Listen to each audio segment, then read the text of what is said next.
And the first interviewee, Mr. Thirstin Howl III. A brief overview. Mr. Thirstin Howl III is considered an icon within the hip hop culture. He is the entire reason that people wear polo in hip hop. It was what he was doing back in New York, him and his crew, hey, boosting the gear. And that became popular in the streets. He turned it into a fashion thing.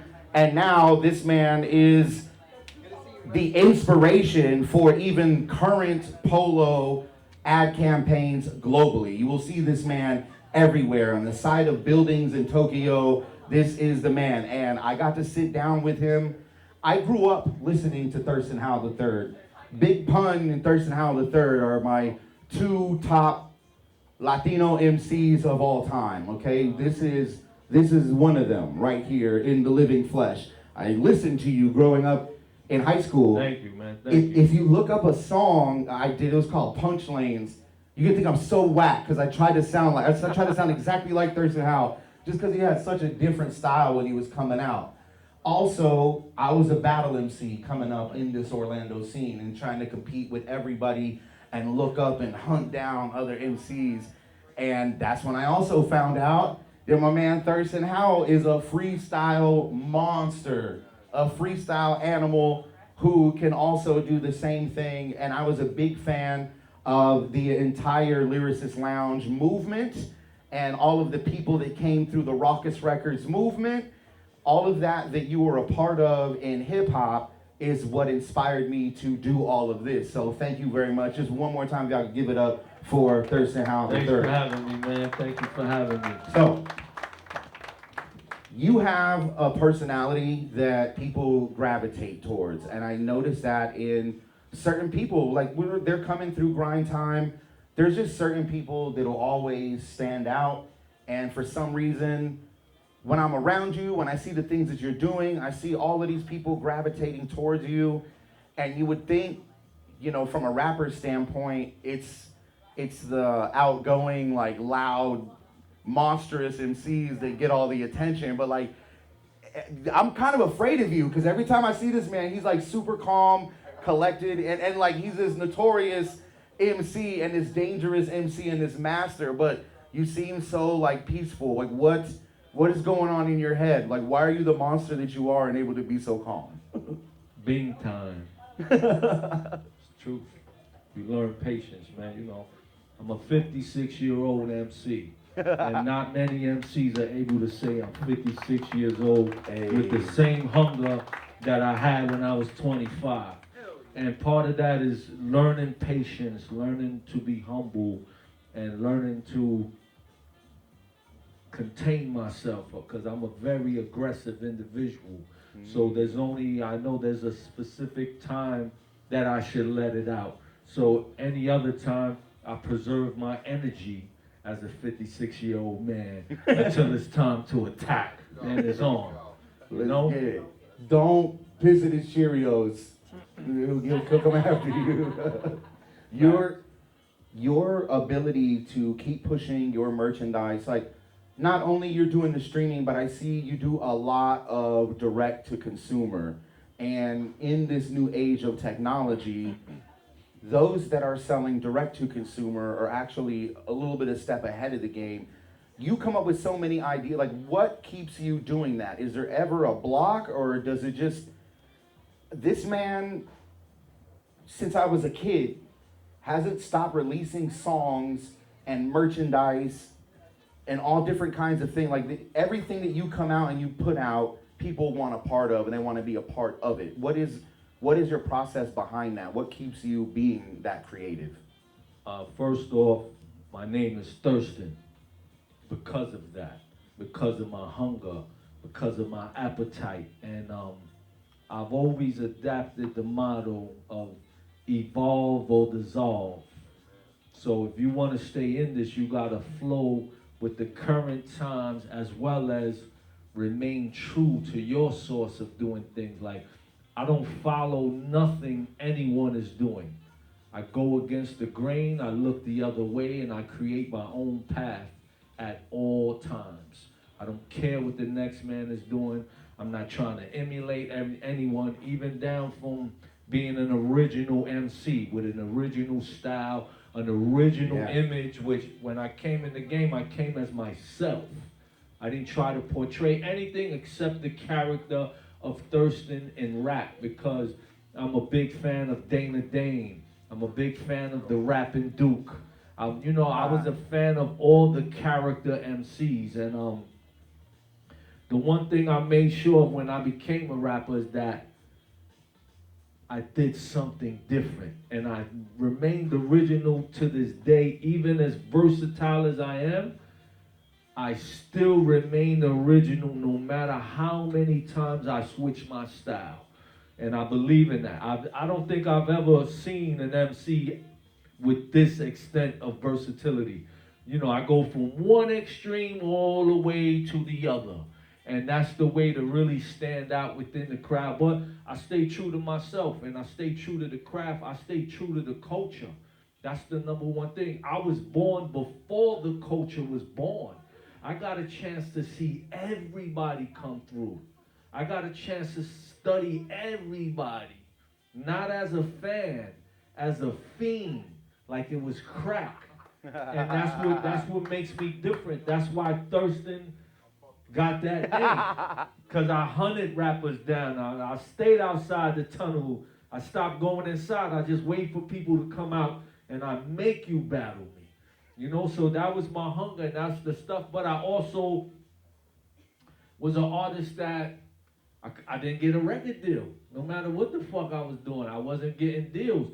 Matter of fact, I got deal offers from so many different labels, but none of them actually panned out, and that made me even go harder because I've been independent the entire time. That's crazy. And we talking over 30 years. And I was on a DJ panel out here a while ago, and I was saying something like, a DJ never broke my record. And I think one of the DJs got offended and say, why you never gave up then? Because I'm from New York City. This is our culture. We live this. It ain't about what deal I was getting. It's about respect for me as an artist. Like, I didn't get in this to make money. That was the last thing on my mind. I got in this to get respect from where I'm from. New York City, respect is first. You're going to respect how I walk, how I talk, how I look, and everything else that comes with that, And that's all it was based upon. So no matter what, I stood up everywhere and I fought for my respect, and I made sure everybody remembered my name wherever I went. You know what I mean? Because this is what it is when you live the hip-hop culture. And I always say, live it or leave it alone, because a lot of these people ain't really trying to live it. They trying to get a deal. They trying to clout chase. But you can see the difference after 30 years if you're able to last that long. There you go. Clap it up for that one. Do you ever get writer's block, or have you ever gotten writer's block? Never. Never, ever. Never. And I'm going to tell you why. Most people that catch writer's block or something that, puts them at a halt is because you're using the wrong emotion at that time. You have to go with the emotion you're feeling the greatest in order to continue and do something. And when you're sad, write some sad stuff. You can't be sad and try to write a party hit. You know what I mean? Like, when you're in love, write a love song. You can't write a love song if you're being violent or there's violence and anger on your mind. So I've always learned to utilize the strongest emotion I'm having at that time. Or the music would usually bring out the emotion in me, because the music would usually dictate what the song is supposed to be out. What it's supposed to be about and things like that. So I've never had writer's block ever, because I also, no disrespect, but I did a lot of prison time. And I was one of them dudes, I could write 1,000 love letters, and because I'm going to get responses. So I think I really mastered my writing techniques by all those letters I used to write. You know, dudes would even pay me to write letters for them because I could guarantee a response. I'm going to get you a response. She never wrote you back. Then I'm going to make sure she'll write you back by what I say and all that. You know, so there's always a method to it on how I approach writing. You know, I'm also an author and things like that. So writing has always been something that has come so easy to me because my pen flows so fast. Like, you know, I'm writing pages and pages like this. It's just a natural thing. And as a freestyler, when you can freestyle off the top of the dome, writing is even faster. Yes. Exactly. I could just picture him, you know, like if I'm trying to get a girl to talk to me, I'll have him write her a letter and be like my deals or I'll shank you. Like he's always gonna get the response. Not at all. Not at all. SB's songwriting is gonna be 1,000 times better after this interview tonight, I'll tell you. So for Cypher Sundayz, one of the main questions that we always put forth, I see you advancing when this whole changing of technology is taking artists out, whether they're spending their time in arguing about AI or whatever it is. I see you as one of the artists, as well as myself. I actually stay away from arguing about it and just continue on with my creative process. To me, there's no time to do that. So how do you feel, and what is your message to any of the newer MCs or creatives that are coming into this space with this technology at their hands? And as an independent artist, especially yourself. I mean, at this point in the game, there aren't any rules anymore. You know, in hip hop, there was always rules that you had to abide by, like no biting and things like. All that has gone out the window. So there aren't any rules anymore. You don't have to follow nobody's path, pattern, any of that. So once again, evolve or dissolve. Go with certain flows or create your own flow in anything you're trying to do. Especially you don't have a label and there's no backing behind you. Nobody should tell you how you can push your stuff, what kind of stuff to write. You know, find your audience. There's an audience for everyone. There's a market for everyone. Like, I've been all over the world and I've seen form of music that I can't even explain to you how is a market for it, and there are giant festivals going on for something I can't even explain. But that proved to me always there's a market for anything you want to do. You could be a tap dancing rapper. There's a market for it. All you have to do is apply yourself and put your work ethic behind it, and everything else would, you know, manifest on its own from there. Hey, clap it up for that one. All right, what I want to do, I would like to open up to the crowd. We can do a Q&A session. If just, you know, simply raise your hand, I'll call on you. You'll ask the question. I'll say it in the microphone so we can pick it up on the camera, and then you can go ahead and answer the question. Ellie, did you have? Yeah. So you're an incredibly emotionally intelligent person, which is very rare to see in the entertainment industry. Like, how did you find that within yourself? 'Cause I'm trying to find that now in myself because I'm also a very aggressive person. Consequences in life have taught me a lot. Especially a lot of the consequences I faced from, you know, my things I would be doing, actually brought about a lot of education for myself. Trial and error, poverty, so many things, but I've always utilized every situation I was in to make the best of it. And I think some of the worst things that ever happened to me in my life were the greatest things that happened for my life. Like, you know, like the struggle builds your character, the hardship creates your humbleness. There's so many things like that. Even you learn how to calm your aggressiveness down because it might be too much in some instances. Or like even when I started rapping, I remember DJ Scratch was one of the first people who told me, he said, your approach is very wrong. So and he said, you're not going to get nowhere like that. You can't have the same approach you had on the street in the industry just to demand people's attention or get them to acknowledge you. And I took heed of that. You know, every piece of criticism and advice that was thrown at me, I actually utilized it. You know, when I made my first albums, I put out albums that I made on a 4-track. And I didn't even know how to use the 4-track. And the sound quality was pretty bad. But I also was getting a review in every magazine off of this 4-track album. And every review was saying this guy is so creative, his lyrics are mastered, but the sound quality is bad. And I listened to that criticism. Instead of taking it in harshly, I listened to it. So I did that probably for 2 albums, where I released 2 albums on a 4-track I did not even know how to use. By the 3rd album, I listened to the criticism and I went and mixed the album for the 3rd album. And I made so much money that I went back in the studio and I mixed down the first 2 albums to give them the sound quality, because I wasn't bothered by the criticism. I actually listened and took heed to it. And that most people got to be open-minded that way if you're going to get further.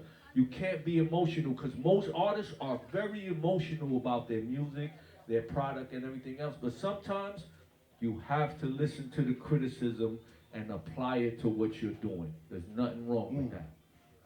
That's a great answer there. Anybody else? Anybody else? And stay aggressive. Yeah, don't calm it down, just hide it. You gotta hide it, like he said, I'm always calm. That's as far as it goes. Exactly. So you said earlier that there's no more rules in hip hop, but do you personally keep some of those old rules for yourself? I follow all the rules like it's the 10 Commandments, because I'm hip hop from the grain. I can not adapt to what certain things people. I will never bite nobody's style.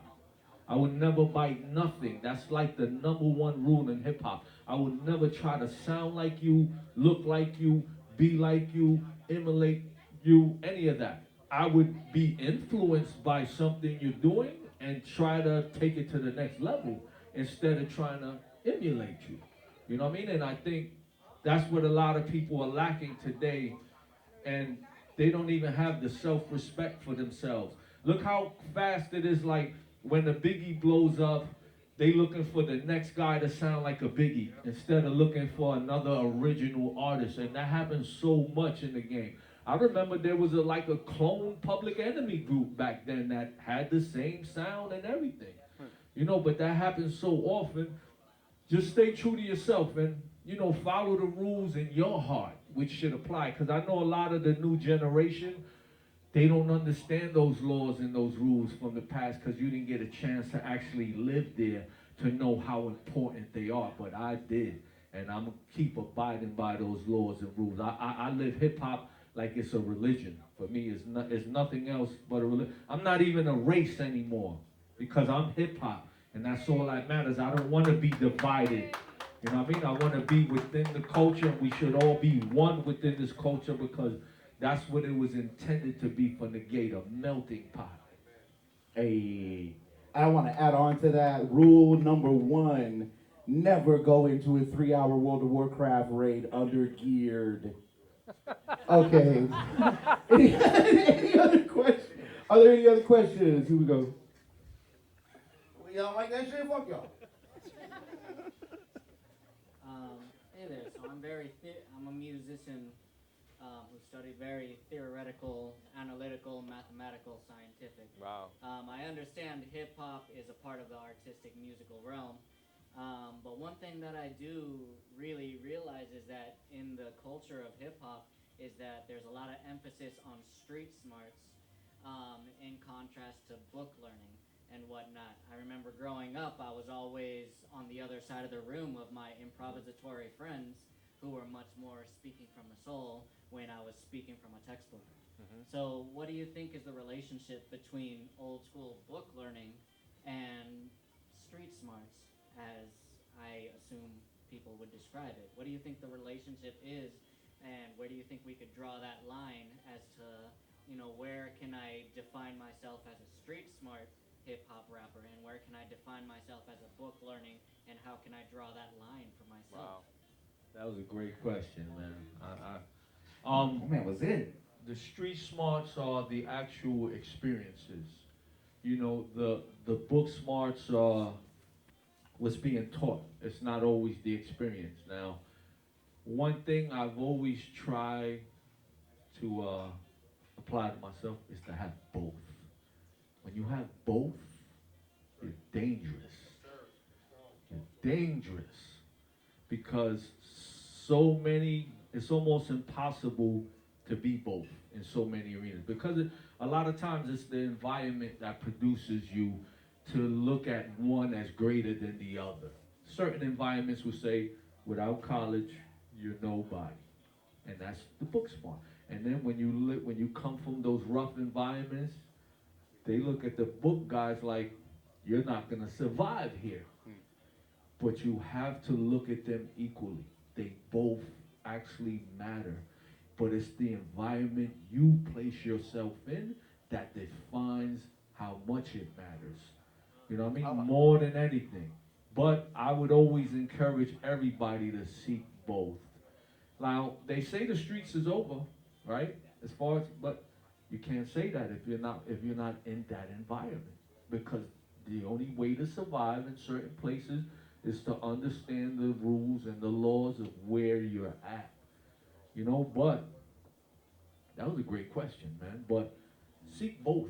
Because you don't have to be on the streets to have the experience and the knowledge. You could be surrounded by other people who will just influence you and tell you their experience of it, and you can learn from that alone.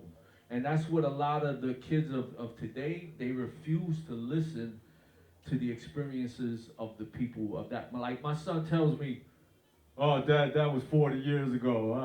I'm like, you walking down the block, you want to wear Gucci slides, Beats headphones, you better be ready. Dad, that was 40 years ago. I'm gonna take you down a certain block and see if it's 40 years ago.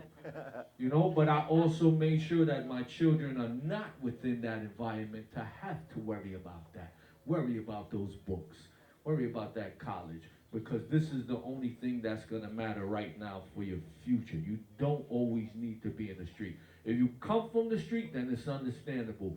But you're not supposed to want your children to grow up under those circumstances. So if you got it from the other angle, be proud of that. And stand up for it, and it doesn't matter. If you're not from the street, say, fuck that.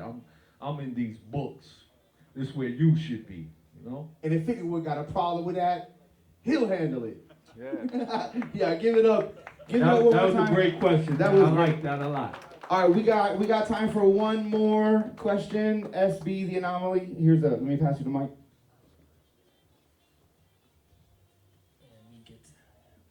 Peace. So, before I ask the question, I just want to share something with you really quickly. I want to thank you for being accessible, because you don't have to be here. I think you guys should clap it up and show love, because Thank you. the fact that you're a legend, and the fact that you've done all the things that you've done, and the fact that you're such an easy person to, not easy to approach, but the fact that you're not, got an arrogant attitude and you're chill. I've been around certain people that are very hard to be around because they don't want to be spoken to. I've seen you a lot, and you always show love, and I've heard nothing but good things about you as a person. So thank you for being that before anything else. Thank you. My question may be a little weird, but I grew up in the Bronx. What's your email? I know you're from Brooklyn, from what I understand. And, I'm a Latin artist. I'm Spanish. You're Latin as well. And where I came from, the Bronx, we had to really fight to get respect in the culture from where I was at. I was battling everybody. I was in high school trying to drink my free chocolate milk, and someone was coming up to me screaming, yo, and I got a freestyle, whatever. And when I was younger, my crew identified with people like our uncle, rest in peace, and you.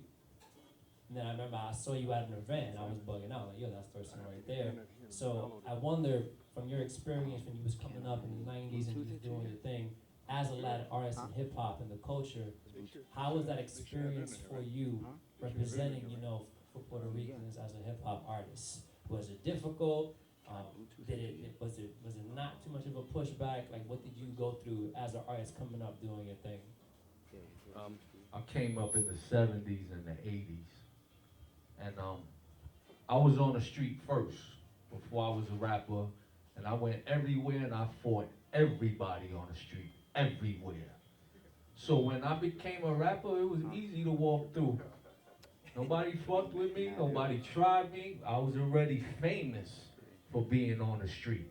And I was more famous for knocking motherfuckers out, more than anything else, you know? And that's just because the environment I grew up in. I was tested so much. I'm from Brownsville, Brooklyn. And I'm Puerto Rican and I lived in all black projects. And every day I was a target because I was different. There was things about me different, and I was always fly, and I always had the girls. So it was always a problem. So when I got to rap, I started rapping after all my prison terms, after all my ignorant mind state. So when I became a rapper, it was a big transition in my life.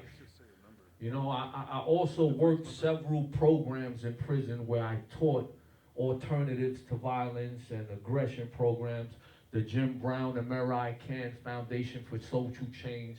I was a part of all these things that helped develop my mind into becoming something different and to even be open-minded, because I wasn't open-minded before. I was all about the laws of the hood. Whatever the hood said it is, that's what it is. We didn't care about anything outside of the hood. And I didn't understand that the world was bigger than that. And once I understood that is when I became an artist. And I was able to really walk through very smooth. I could actually see and tell you in 30 years, nobody ever bothered me. Nobody ever played with me. And I've been all over the world. I go everywhere by myself. But I also treat people accordingly. I treat people the way I want to be treated. I'm accessible because others were accessible to me. You know, I worked at MTV for many years, which I got the job on a work release program from prison. And all they told me was, pay it forward. You know, the people who actually helped me get into the industry of that, you know, I'm a filmmaker for a long time. And I always stuck to paying it forward. Even since I moved to Orlando, and with my brother Earl Lugo and all we do is try to pay it forward and help others. I think we are rewarded so much because of that. You know, our families are rewarded, our people, our children are safe because we're doing good deeds and not expecting anything in return. And I think that's the way to really move through in life, especially coming from the background we have and the consequences we faced. And I'm lucky to be here if you really knew the truth about my story. You know, my story is that deep. Where I think, you know, the world knows my story at this point, but to know that I'm here, I wasn't supposed to be here, you know? My body is still full of bullets. I'm nothing to brag about. But it's like, I think about those things and how I got here, and I'm able to sit with people, exchange ideas, exchange knowledge, and to see how much people love me in the culture, because I love hip hop more than my mother. You know, this is that great to me. It's always been my best friend and throughout my life. You know, I'm a graffiti artist, I'm a break dancer. I did so many, I'm a producer, I'm a script writer. And I got to do all of these things because of my love and passion for hip hop. I got a chance to see the world. Before that, I was only touring the prison systems of New York City. So I feel so fortunate at this point. And I'm a 56-year-old healthy man. And I'm still destroying stages everywhere. Right? Yes, yes, sir. Facts, man, facts. All right, that's it for that portion of the interview. One more time, please give it up for Thirstin Howl III. Thank you for having me, man. And and don't forget, the Low Life Love and Loyalty Weekend is April 17th through the 19th. There's flyers around. There's a Body by Nature concert. You know, we have a an event at the Beer Commission, a meet and greet. Like you said, DJ J Marv, his wax release. We got the legend Craig G performing. We got Ito coming from Buffalo. You know, we got a lot of Puerto Rican artists, a lot of surprise guests showing up, as well as our annual Low Life Barbecue at the park that Sunday. But come hang out with us, man. Come see Cultures United, because this is a hip-hop unity event. All cultures, all flags are welcome. It's not a Puerto Rican thing. It's a hip-hop unity thing, you know what I mean? So everybody's welcome. Come enjoy yourselves and feel the vibe of the event, you know what I mean? Let's go. Thank you for having me, man. Hey, one more time. Thirstin Howl the third, y'all. Appreciate you, brother. Thank you so much. We're going to get back. We're going to open up the mic briefly while we set up for Southstar. Southstar is going to come and perform. And before he actually comes up here, I just want to give a kind of like a little pre-story.